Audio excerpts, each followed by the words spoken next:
Ya, sahabat, kita jumpa lagi. Polemik mengenai rekom dikembalikan di Sumbar dan lantaran statement dari atau pernyataan dari Mbak Puan Maharani ya. Maka masih banyak pertanyaan, saya menulis lagi artikel. Ini yang kedua, masih menyangkut topik rekom Sumbar dan Puan Maharani. Begini, adalah fakta politik rekom dikembalikan.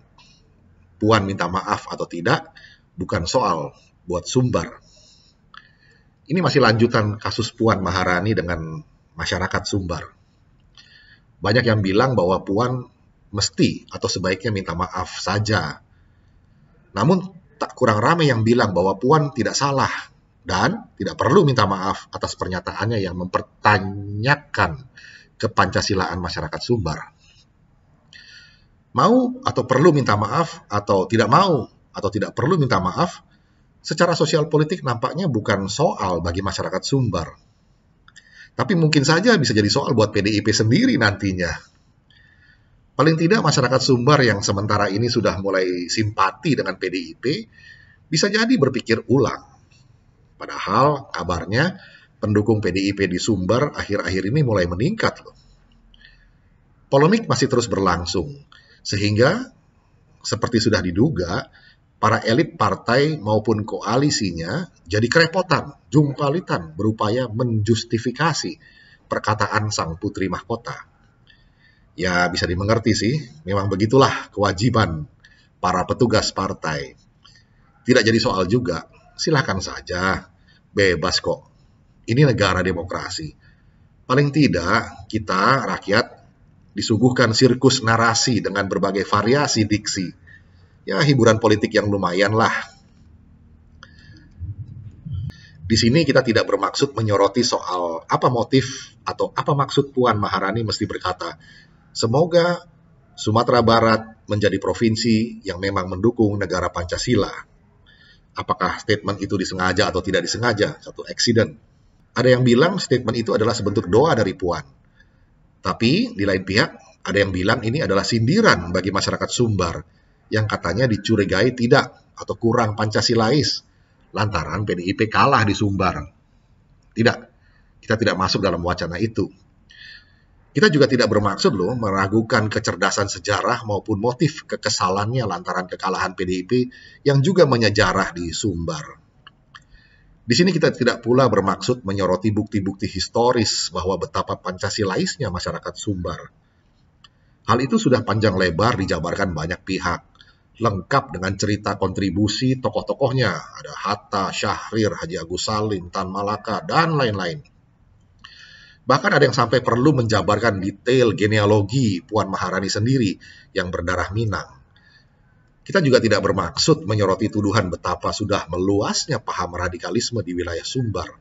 Sampai Gubernur Sumbar Irwan Prayetno yang dari PKS itu sampai pernah menyurati Menkominfo yang meminta agar aplikasi Injil berbahasa Minang dihapus. Betul bahwa paham radikalisme, separatisme, dan primordialistik atau SARA adalah musuh Pancasila. Sama seperti KKN, korupsi, kolusi, dan nepotisme yang juga musuh abadi dari Pancasila. Walau faktanya fenomena radikalisme serta KKN ini ada terjadi di seluruh provinsi tanpa terkecuali. Masih ingat kan kampanye ayat mayat di DKI Jakarta? Lalu peristiwa Karimun sampai tragedi Ahmadiyah, juga praktek kolusi dan nepotisme atau politik dinasti, serta korupsi berjamaah di banyak sekali provinsi maupun kabupaten kota di seluruh Indonesia. Bukankah itu semua masih marak dilakukan tanpa rasa malu? Siapa pelakunya? Ya semua partai dan di semua daerah. Jadi, apa dong yang mau dibahas? Kita hanya mau fokus pada persoalan atau pertanyaan yang sederhana saja. Berangkat dari fakta politik yang terjadi. Begini, pertanyaan atas fakta politik yang terjadi. Apakah kalau Puan Maharani tidak mempersoalkan kepancasilaan masyarakat Sumbar, lalu pasangan Cagup-Cawagup Mulyadi dan Ali Mughni akan mengembalikan rekomendasi dari PDIP? Terhadap pertanyaan ini, kita bolehlah berasumsi. Tentu rekom itu tidak akan dikembalikan, karena memang tidak ada yang dipersoalkan. Paslon itu pun pasti juga akan senang, sama senangnya dengan Puan atau PDIP yang bisa berkolaborasi dengan paslon yang memang kuat di daerah Sumbar itu. Itu saja. Sekarang fakta politiknya adalah pernyataan Puan itu dipersoalkan oleh kalangan luas di Sumbar. Maka akibatnya rekom PDIP dikembalikan oleh paslon Mulyadi dan Ali Mughni. Nah, berdasarkan fakta politik itu, apa yang mau diperbuat? Mau rekonsiliasi atau bersikeras dengan justifikasi atau upaya pembenaran? Para petugas partai masih bersikeras bahwa Puan tidak salah dan tidak perlu minta maaf. Ya, boleh-boleh saja. Kita pahami memang begitulah job desk petugas partai. Dan itu tidak jadi soal buat masyarakat Sumbar atau mereka yang ada di luar struktur partai PDIP. Tidak ada hukum positif yang dilanggar kok. Bebas saja, ya terserah.